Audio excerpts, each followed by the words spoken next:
એટલે સ્ક્રીનમાં આવી જાવ તો ચાલશે, 2 જ જણા છે.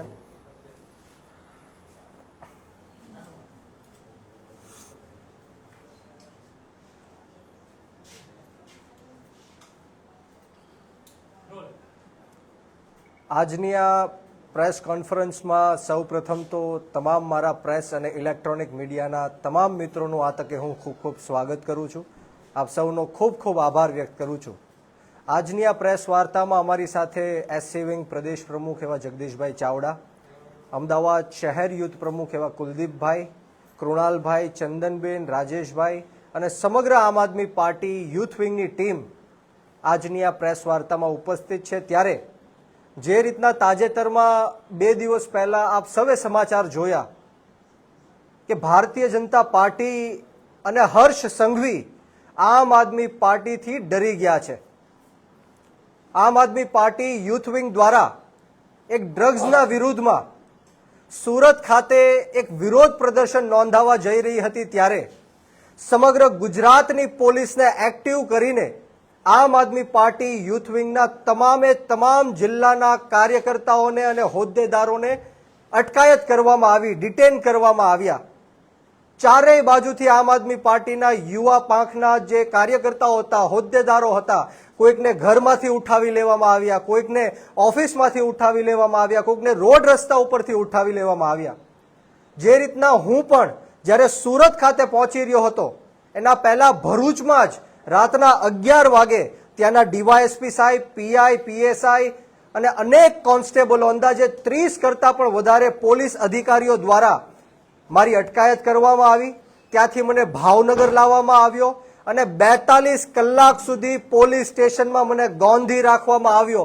આ હરકત ભારતીય જનતા પાર્ટીની છે. એમના ઈશારે જે પોલીસ તંત્ર જે વિપક્ષના નેતાઓ ઉપર, યુવાનો ઉપર અન્યાય અને અત્યાચાર કરે છે એના વિરુદ્ધમાં આમ આદમી પાર્ટી આવનારા દિવસોમાં લડત લડવાની છે. સાંજે જ અમારી એક ખૂબ બહોળી સંખ્યામાં સભા હતી, જેમાં સુરતમાં જ કોળી પટેલ સમાજના, ઠાકોર સમાજના શિક્ષકો, વકીલો આમ આદમી પાર્ટીમાં જોડાવાના હતા, મારા હસ્તે જોડાવાના હતા. ક્યાંક ને ક્યાંક મને રાજકીય નુકસાન થાય, ક્યાંક ને ક્યાંક મને નુકસાન કરવા માટે આ હર્ષ સંઘવીનો તમામ ગુજરાતની પોલીસને આદેશ હતો કે બ્રિજરાજ સોલંકી સુરત ખાતે પહોંચવા ન જોવે.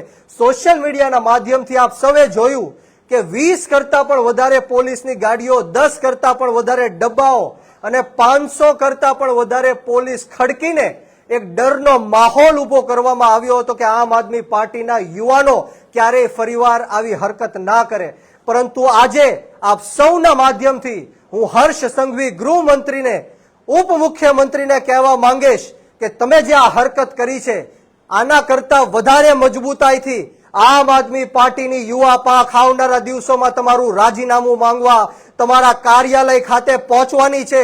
જો તમે એમ સમજતા હોય કે યુવાનોને જેલમાં નાખીને અમે બહુ મોટું કામ કર્યું, ત્યારે મારે ગુજરાતની જનતાને આ સવાલ પૂછવો છે કે ગુજરાતની અંદર ડ્રગ્સ માફિયાઓને પકડવાની બદલે જે લોકો ડ્રગ્સના વિરુદ્ધમાં આંદોલન કરે છે એને પકડવાનું કામ આ ભારતીય જનતા પાર્ટી અને હર્ષ સંઘવી કરે છે. ત્યારે અવારનવાર હર્ષ સંઘવી એવું કહે છે કે કાયદામાં રહેશો તો ફાયદામાં રહેશો, કાયદાનું કામ કરશે, કોઈ પણ ચમરબંધીઓને છોડવામાં નહીં આવે.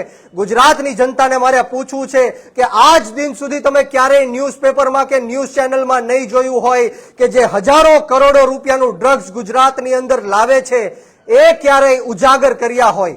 હજારો કરોડ રૂપિયાનું ડ્રગ્સ પકડાય છે, પરંતુ એને કોણ ગુજરાતમાં લાવે છે એ ક્યારેય પકડવામાં નથી આવતું. એ કોને વેચવાના છે ક્યારેય પકડવામાં નથી આવતું. મુન્દ્રા પોર્ટ હોય, કંડલા પોર્ટ હોય, પોરબંદર પોર્ટ હોય, ગાંધીધામ પોર્ટ હોય, પીપાવાવ પોર્ટ હોય, ગુજરાત ડ્રગ્સ માટે એક એન્ટ્રી પોઈન્ટ બની ગયું છે. સમગ્ર ભારત દેશની અંદર જેટલા પણ ડ્રગ્સ માફિયાઓ છે એને ગુજરાત સ્વર્ગ સમાન લાગે છે. અંદાજિત 1 વર્ષની અંદર 1 લાખ કરોડ રૂપિયાનું ડ્રગ્સ અને નશીલા પદાર્થોનું વેચાણ આ ગુજરાતની અંદર થાય છે. ત્યારે યુવાનો દિવસે ને દિવસે આ ડ્રગ્સના કારણે આત્મહત્યા તરફ પ્રેરિત થાય છે, ખૂન ખરાબા તરફ પ્રેરિત થાય છે, રેપના બનાવો બને છે, એક્સિડન્ટના બનાવો બને છે. આનું માત્ર ને માત્ર જો કોઈ જવાબદાર હોય તો એ હર્ષ સંઘવી અને ભારતીય જનતા પાર્ટી છે. જો હર્ષ સંઘવી એવું સમજતા હોય કે આમ આદમી પાર્ટીની યુવા પાંખને જેલની અંદર મોકલવાથી અમે બહુ મોટું કામ કર્યું, આ લોકો ડરી જશે, ગભરાઈ જશે, ફરીવાર આવું કૃત્ય નહીં કરે, ત્યારે હું હર્ષ સંઘવીને ચોખ્ખા શબ્દમાં કહેવા માંગુ છું કે તમારી જેલની દિવાલો આમ આદમી પાર્ટીના એક એક યુવાનને ક્રાંતિ કરતા રોકી નહીં શકે. તમારી જેલની દિવાલોના લોખંડના સરિયા આમ આદમી પાર્ટીને સત્તામાં આવતા રોકી નહીં શકે. તમારા પોલીસના દંડા કે પોલીસની ગોળીઓ અમારી જેવા યુવાનોને આગળ આવતા રોકી નહીં શકે. અમે ગુજરાતના યુવાનો માટે છેલ્લા શ્વાસ સુધી લડી લેવાના મૂડમાં છીએ. ગુજરાતની અંદર છેલ્લા અનેક વર્ષોમાં તમે જોયું છે કે 50 લાખ કરતા પણ વધારે શિક્ષિત યુવાનો બેરોજગાર ફરી રહ્યા છે. આ ભારત દેશની અંદર દરેક કલાકે 2 યુવાનો આત્મહત્યા કરી રહ્યા છે. ત્યારે હું યુવાનોને કહેવા માંગુ છું, આહવાન કરવા માંગુ છું કે આમ આદમી પાર્ટી યુવાનોની પાર્ટી છે. જે રીતના પંજાબ અને દિલ્હીની અંદર યુવાનોને રોજગાર આપવામાં આવે છે, જે રીતના ભગવત માન સાહેબની સરકારે પંજાબની અંદર ડ્રગ્સ માફિયાઓને નિસ્ત નાબૂદ કરીને બતાવ્યું છે, એ જ રીતના ગુજરાતની અંદર પણ ડ્રગ્સનો ખાત્મો આપણે સૌએ સાથે મળીને કરવો પડશે. આવો આમ આદમી પાર્ટીમાં આવો. એક 30 વર્ષના યુવાનને આમ આદમી પાર્ટીએ ગુજરાત પ્રદેશના યુવા અધ્યક્ષની જવાબદારી આપી છે. આ યુવાનોની પાર્ટી છે. આમ આદમી પાર્ટીમાં તમે જોઈ લો, જગદીશભાઈ ચાવડા હોય, કુલદીપભાઈ હોય, ચંદનબેન હોય, કૃણાલભાઈ હોય, ગોપાલભાઈ ઇટાલિયા હોય, ચેતરભાઈ વસાવો હોય, મનોજભાઈ સોરઠિયા હોય, હેમંતભાઈ ખવા હોય, પ્રવીણભાઈ રામ હોય, સામંતભાઈ ગઢવી હોય, તમામે તમામ નેતાઓ યુવાન છે. અમારા ઈશુદાનભાઈ ગઢવીના નેતૃત્વમાં આવનારા દિવસોમાં ડ્રગ્સથી આઝાદી નામનું કેમ્પેન અમે સમગ્ર 33 જિલ્લાઓમાં ચલાવવાના છીએ. ગુજરાતના 18,000 ગામડાઓમાં જઈને ડ્રગ્સથી આઝાદી મેળવવા માટે અમે નારો બુલંદ કરવાના છીએ. ત્યારે હર્ષ સંઘવીને હું કહેવા માંગીશ કે તમારી તાનાશાહી કે હિટલરશાહીથી અમે ગભરાવાના નથી. આ દેશ હર્ષ સંઘવીના મોદી કે શાહથી નહીં, પરંતુ આ ભારત દેશ ડોક્ટર બાબા સાહેબ ભીમરાવ આંબેડકરના સંવિધાનથી ચાલવા વાળો દેશ છે. આમ આદમી પાર્ટી આંદોલનની કોકમાંથી જન્મેલી પાર્ટી છે. ગરમ તપતી ભઠ્ઠીમાંથી અમે નીકળેલા લોકો છીએ. અમે તમારી તાનાશાહી કે હિટલરશાહીથી ડરવાના નથી. અરવિંદ કેજરીવાલ સાહેબને જેલમાં નાખ્યા, સત્યેન્દ્ર જૈનજીને જેલમાં નાખ્યા, સંજય સિંહજીને જેલમાં નાખ્યા. આખી આમ આદમી પાર્ટીના પ્રદેશ નેતૃત્વને ઈશુદાનભાઈ ગઢવી હોય, ગોપાલભાઈ ઇટાલિયા હોય, પ્રવીણભાઈ રામ હોય, ચૈતરભાઈ વસાવા હોય, 3 મહિના સુધી જેલમાં નાખ્યા. અનેક જાતની ઓફરો આપી, પૈસાની લાલચો આપી, પદ પ્રતિષ્ઠાની લાલચો આપી, છતાં પણ આમ આદમી પાર્ટીનો એક પણ નેતા ઝૂક્યો નથી કે ડર્યો નથી. આવનારા દિવસોમાં ગુજરાતના હક અધિકાર અને ન્યાય માટે, ખેડૂતો માટે, યુવાનો માટે, મહિલાઓ માટે, પશુપાલકો માટે, રત્ન કલાકારો માટે, મજૂર વર્ગના લોકો માટે આમ આદમી પાર્ટી છેલ્લા શ્વાસ સુધી લડી લેવાના મૂડમાં છે. એની હું આજે ખાતરી આપું છું, એનો આજે હું વિશ્વાસ આપું છું. આપ સૌનો કોઈ સવાલ હોય તો.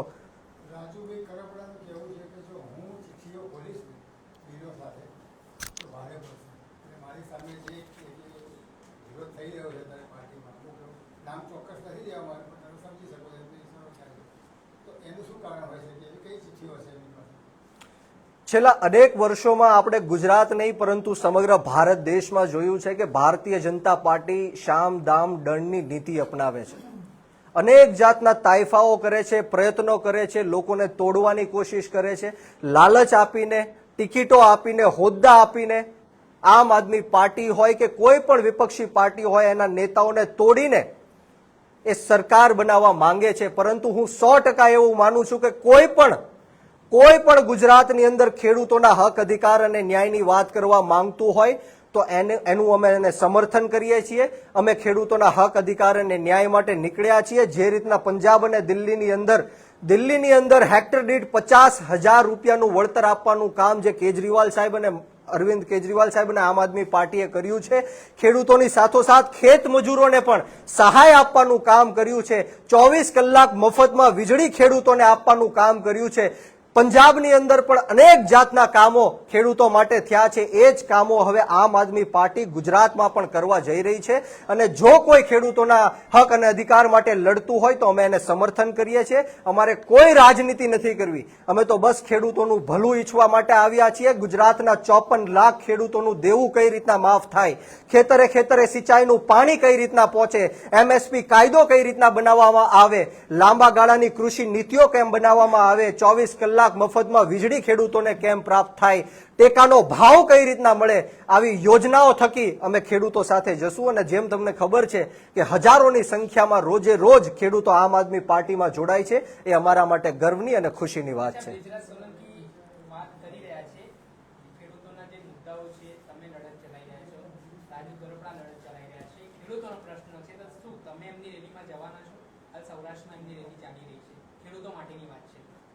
અત્યારે હાલ જે રીતના રાજુભાઈ પોતાની રેલીઓ કરી રહ્યા છે એ બિન રાજકીય રેલી છે. હું એક પાર્ટીનો જવાબદાર વ્યક્તિ છું અને જે રીતના આમ આદમી પાર્ટી ખેડૂતોના હક અધિકાર અને ન્યાય માટે વાત કરે છે, અમારા સાગરભાઈ રબારી હોય, ઈશુદાનભાઈ ગઢવી હોય, જે છેલ્લા અનેક વર્ષોથી ખેડૂતોના હક અધિકાર અને ન્યાયની વાત કરે છે. ને આમ આદમી પાર્ટી માત્ર એક એવી પાર્ટી છે જે અત્યારે હાલમાં ખેડૂતોની વાત કરે છે. જે રીતના તમે જોયું કે ખેડૂતોએ સુદામડા ખાતે વિશ્વાસ દેખાડ્યો, ખાતરી દેખાડી કે આવનારી જે જિલ્લા પંચાયત અને તાલુકા પંચાયતની ચૂંટણીઓ આવે છે, વિધાનસભાની ચૂંટણીઓ આવે છે, એમાં ખેડૂતો ભારે બહુમતીથી આમ આદમી પાર્ટીને સરકારમાં લાવશે અને જે કામો દિલ્હી અને પંજાબની અંદર થયા છે એ ગુજરાતમાં પણ આમ આદમી પાર્ટી કરશે.